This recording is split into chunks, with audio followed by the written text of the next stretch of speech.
দেশনেত্রী বেগম খালেদা জিয়া অসুস্থ।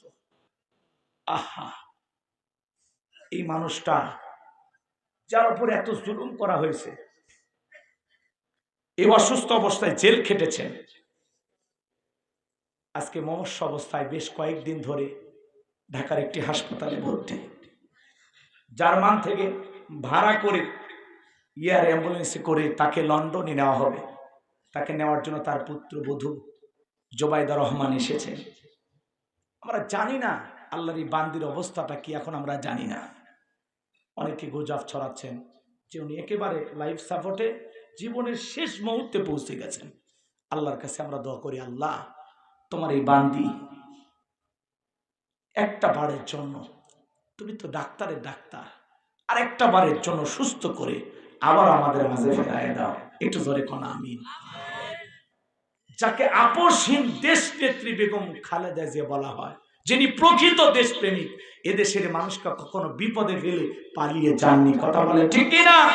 সত্যিকারের মমতাময়ী প্রধানমন্ত্রী বেগম খালেদা জিয়া, যিনি আলেমদেরকে মহব্বত করতেন, আল্লামা সাইদি হুজুরকে ভালোবাসতেন, আর বলতেন, সাইদি হুজুর আমি শহীদ প্রেসিডেন্ট জিয়াউর রহমানের স্ত্রী, আমি জীবিত থাকা অবস্থায় এই দেশে ইসলামের বিরুদ্ধে কোনো আইন পাস হবে না। আল্লাহু আকবার। এরকম একজন সাহসী প্রধানমন্ত্রী ছিলেন দেশনেত্রী বেগম খালেদা জিয়া। তাকে যখন ক্যান্টনমেন্টের বাসা থেকে বের করে দেওয়া হয়, কাঁদতে কাঁদতে বলেছেন, আমি কার কাছে নালিশ দিব, কে বিচার করবে? আমি বিচার আল্লাহর কাছে দিলাম। যে মানুষটাকে কাঁদতে কাঁদতে ঘর ছাড়া করেছেন, মাত্র কয়েক বছরের ব্যবধানে আল্লাহ আপনাকে দেশ ছাড়া করলো। কথা বলেন ঠিক কিনা? এটাই তো আল্লাহর ফয়সালা। এজন্য জুলুম করতে নাই। কথা বলেন। আজকে এই দেশের কোটি কোটি মানুষ দেশ নেত্রী বেগম খালেদা জিয়ার জন্য দল মত নির্বিশেষে সবাই দোয়া করতেছে। কথা বলেন ঠিক কিনা?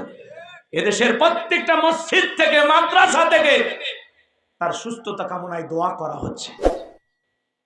নেতা কর্মীরা দোয়া করতেছেন, দেশবাসী দোয়া করতেছেন। আল্লাহ, আমরা জানি না সে আর ফিরবে কিনা, আমি জানি না, আমাদের জানা নাই। ডাক্তার অনেক চেষ্টা করতেছেন, বলে তো বাজার, ডাক্তারের চেষ্টা করলে কি বাঁচাইতে পারবে? বাঁচানোর মালিককে, আল্লাহর কাছে চাইতে হবে, আল্লাহ আর একটা বার তোমার বান্দিকে সুস্থ করে আমাদের মাঝে ফেরায় দাও। ওনার আশেপাশের মানুষেরা বলে, আমরা ম্যাডামকে কখনো নামাজ কাজা করতে দেখি নাই, তিনি নিয়মিত নামাজ পড়তেন। আল্লাহু আকবার। দলের ঊর্ধ্বে মানুষ তাকে ভালোবাসে। উনি যে বিএনপির চেয়ারপারসন এই জন্য না, মানুষ তাকে মানুষ হিসেবে শ্রদ্ধা করে, মানুষ তাকে মানুষ হিসেবে ভালোবাসে। সত্যিকারের আপসহীন দেশপ্রেমিক প্রধানমন্ত্রী ছিলেন বেগম খালেদা জিয়া। কথা বলেন। আজকে অসুস্থ অবস্থা, কি হবে আমরা জানি না। যখন তখন বড় কোনো দুঃসংবাদ আসতে পারে, যখন তখন সংবাদ আসতে পারে উনি আর বেঁচে নাই। কথা বলে। কিন্তু আল্লাহর কাছে আমরা চাই, আল্লাহ পৃথিবীর সমস্ত ডাক্তারের চিকিৎসা যেখানে শেষ, তোমার তো চিকিৎসা সেখানে শুরু। তুমি মৃতকে জীবিত করতে পারো। আল্লাযী খালাকাল মাউতা ওয়াল হায়াতা, জীবন মৃত্যুর মালিক তো তুমি। একটু দয়া করো, এদেশের মানুষের দোয়া ফিরাইয়া দিও না। ওনারা জন্য সবাই দোয়া করতেছে। আমার ভাইয়েরা, দুঃখজনক হলেও সত্য যে ওনার একমাত্র পুত্র জনাব তারেক রহমান মায়ের এই কঠিন মুহূর্তে মায়ের পাশে আসার মতো অবস্থা নাই। নিরাপত্তা জনিত কারণে, যে কোনো কারণে হোক, এদেশে উনি আসতে পারতেছেন না। আপনারা কি আমার কথা বিরক্ত হয়েছেন? এদেশে কি আপনারা শুনছিলেন উনি কখনো কোনো আলেমকে ফাঁসি দিয়েছেন? কোনো দাড়িওয়ালা টুপিওয়ালাকে জেলখানায় বন্দী করছেন? তার মানে কি, উনি বরাবর ইসলামকে ভালোবাসতেন, ইসলাম আলাদেরকে ভালোবাসতেন। শাপলা চত্বরে যখন রাতের আধারে আলেমদেরকে হত্যা করা হলো, ওই মুহূর্তে তিনি বলেছেন, জামাত দলের নেতা কর্মীরা যে যারা আছো, শাপলা চত্বরে আলেমদের পাশে দাঁড়াও। কথা বলেন। সংবিধানে ওনার স্বামী সর্বপ্রথম পবিত্র কুরআনুল কারীমের সোনালী আয়াত বিসমিল্লাহির রহমানির রহিম সংবিধানের ভিতরে স্থাপন করেছেন, সংবিধানে ঢুকিয়ে দিয়েছে। সে বিসমিল্লাহ কাটার জন্য, কেউ সংবিধানে বিসমিল্লাহ ঢুকায়, আর কেউ আসে কাটার জন্য, ওই বিসমিল্লাহ বাদ দাও, বিসমিল্লাহ বাদ দাও। ইসলামকে বাদ দিতে যে আজকে আল্লাহ তাদের জনগণের সামনে এমন অবস্থা করছে, জনগণ অন্তর থেকে আর ভালোবাসে না, দোয়া করে না, ঘৃণা করে। নাম বলার দরকার আছে? কষ্ট দেওয়ার দরকার আছে আপনাদেরকে? পালিয়ে গেছে। ক্ষমতার চেয়ার আছে, কিন্তু চেয়ারে বসা মানুষটা নাই। কথা বলেন। যে অনুর সরকারকে বলা হয়েছিল টুপ করে পদ্মা সেতু থেকে ফেলে দিবে, সেই লোক টুপ করে ক্ষমতার চেয়ারে বসে গেল। মাথায় খেলে না। আল্লাহ কোন দিক থেকে কি খেলা খেললো আমরা কল্পনাও করতে পারিনি। কথা বলেন ঠিক কিনা?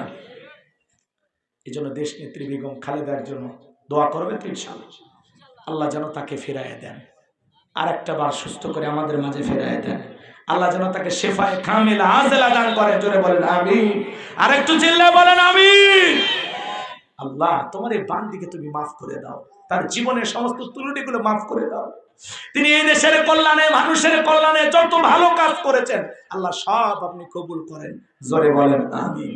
আমার ভাইয়েরা গভীর মনোযোগ দিয়ে শোনেন।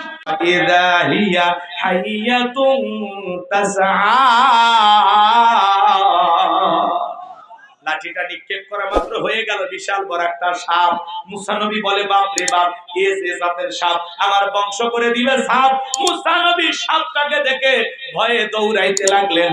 আল্লাহ তাআলা জানিয়ে দিলেন ওয়ালা খুযহা ওয়ালা তাখাফ সানুঈদুহা সিরাতাহাল উলা। আল্লাহ ডেকে বলে নবী মুসা, ভয় পাওয়ার কোনো কারণ নাই, আমি আল্লাহ লাঠিকে সাপ বানাইছি, আবার তুমি সাপের দিকে হাত বাড়াও, পূর্বের মতো লাঠি বানায়া দিব। বলুন সুবহানাল্লাহ। মুসা নবী যখন ভয়ে ভয়ে সাপটাকে ধরতে গেছেন, আবার লাঠি বানাইলেন। তিনি কে? এর নাম হলো মুজিজা। এর নাম কি বলেন?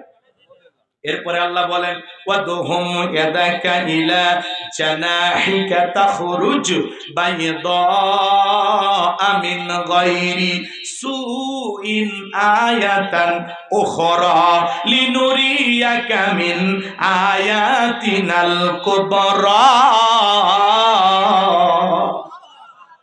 কোরআন শুনবেন, ঈমান বাড়বে। এ যুবক বসো, তারাইছো কেন শোনা? কয়েকটা মিনিট। এ ফাইনাল খেলা খেলে দম না, ফিরাউনের সাইজ করে বাড়ি যাবা। কি কোন?